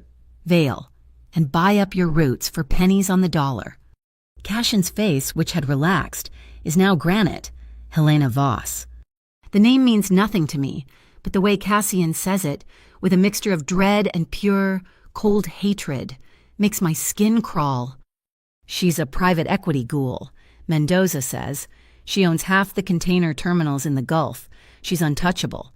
She has lawyers that have lawyers. The ledgers won't stick to her. She's insulated. She won't be happy you've just dismantled her new acquisition. She will not sit still." As if summoned by the name, Cassian's secure phone, the Harbor Light device, vibrates in his pocket, a short, sharp buzz. He pulls it out. He looks at the screen. I am watching his face. The color drains from it, not in fear, in rage, a pure, white-hot fury that is more terrifying than any of his cold commands. He doesn't say a word. He just turns the screen and shows it to me. It's a photograph, a real estate listing, a small, abandoned brick building on Pier 19. It's the boat repair shop I told him about, the one I saw in my dreams, the one I described in the tavern, my photo studio. Across the image, scrawled in a digital red script, are 2 words: dreams burn. Helena, she knows. She knows what he values. She knows who he values. She just declared war, not on his syndicate, but on me. My God, I whisper. Cassian looks up from the phone. His eyes are not on me, not on Mendoza. They are scanning the vast, curved glass ceiling of the conservatory. He's not seeing the fairy lights, or the hanging orchids. He's seeing a tactical map. A glass cage, he breathes. It's a sniper's paradise. 1,000 angles. No cover. He moves. The commander is back. Mendoza, your team. Now lock the main doors. Kill the house lights. This is a tactical evac. He turns to me, his hands finding me, finding Rowan. He doesn't take her, but his hands are on us, checking her blanket, checking my face. His eyes are burning into mine. Mara, listen to me. This is the last move. Rhea, he snaps. Rhea is at our side, her weapon now drawn, low and ready. Take them. Go back to the steam tunnel, the seedling vault in the sublevel. Seal it. Do not open it until I come for you, or until Jax does. Do you understand? And you, I ask, my hand gripping his arm. Cassian, where are you going? He looks at me, and his expression is a terrible mix of regret and resolve. She's here. She's watching. She sent that message to draw me out. I have to be the target. I'm the only one who can be... He kisses me. It's not the slow, soft kiss from the fairy. It's hard, fast and desperate. A brand, a promise. When I move, he says, his voice a low, urgent growl against my lips. You do not look back. You run. You take my daughter, and you run. He shoves me toward Rhea. Go. Now. He turns his back on me, on his daughter.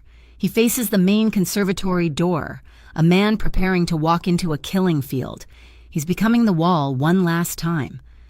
The lights in the main hall go black. Screams erupt from the darkness. And then, a sound. Not a bang, a high-pitched, resonant crack, like a sheet of ice breaking. It comes from above. Glass. A spotlight from a neighboring building flashes on, pinning the spot where we were standing. A second crack. A heavy, potted orchid explodes, a shower of purple petals and white ceramic shards. A hole, the size of a fist, appears in the glass dome above. The ready, pulsing strobes of the fire alarms kick in, bathing the entire conservatory in a silent, flashing, blood-red light. Helena Voss has begun. The world is a kaleidoscope of flashing red lights and falling glass. The fire alarm is a silent, pulsing strobe, painting the panicked faces of the crowd in bloody bursts of light. I'm clutching Rowan, my body curled around her, my back pressed against a large stone planter filled with ferns. Rhea is a solid, armed presence beside me, her focus absolute, her weapon tracking the shattered dome above. Chaos is a symphony. The screams of the guests, the sharp crack of another pane of glass giving way, the authoritative shouts of Mendoza's agents trying to establish a perimeter. This is Helena Voss's masterpiece. She isn't trying to kill us. Not yet. She's trying to create a slaughterhouse. Through the flashing red, I see Cassian. He's not running. He's not hiding. He's a conductor in the chaos. He makes a sharp, almost imperceptible hand signal to Rhea, a gesture I don't understand. Rhea's hand darts to the small, encrypted comms unit on her belt. She presses a sequence of buttons. For a second, nothing happens. Then, a low hiss echoes through the dome, a sound that cuts through the screams. It comes from everywhere at once, from the ceiling, from the flower beds, from hidden nozzles in the faux rock walls. The conservatory's irrigation system, the misting jets designed to simulate a rainforest morning kick on. A fine, cool spray that begins to fog the air. Then the sprinklers, not the fire sprinklers, but the heavy, agricultural ones. A sudden, Torrential downpour erupts from the ceiling. It's not rain, it's a tactical flood. The fine mist instantly becomes a thick, swirling fog under the flashing lights, obscuring everything. The heavy spray of the sprinklers is a deafening roar, turning the polished dance floor into a shallow, churning river. The sniper's line of sight is gone. The falling shards of glass are now being washed away by the deluge. He bought us cover, not with bullets, but with water. "This way!" Jax Orlov's voice booms from our left. He appears like a bear from the mist, having emerged from a maintenance corridor. He cranks a heavy winch on the wall, and a series of rolling, waist-high steel planters, part of the exhibit's machinery, grind into a new position, creating a solid metal wall, a protected channel leading us away from the main floor. "Move, move now," Mendoza is yelling, his clean team pushing the panicked guests toward the main exits, while a second tactical squad uses our new metal corridor to advance, weapons raised, into the heart of the dome. We are scrambling through the ankle-deep water, shielded by the planters. I'm holding Rowan so tightly, her face tucked into my neck, shielding her from the artificial rain. The water is cold, a shock to my bare feet. And then I see her high above us on a narrow maintenance catwalk that rings the inside of the dome. A figure is silhouetted against a shattered panel of glass, a woman, tall, severe, dressed in a dark pantsuit, Helena Voss. She's not holding a rifle. She's standing in front of a large, open electrical panel, sparks spitting from it. She's holding a heavy-duty cable, trying to jam it into the main breaker. She's not trying to shoot us anymore. She's trying to blow the entire power grid, to plunge the building into absolute sparking, electrified chaos. No one else sees her. Mendoza's team is focused on the sniper. Cassian is coordinating the evacuation. But I see her, and beside me, my hand gripping his arm, is Ezekiel Thorne, his eyes wide with terror. He sees her too.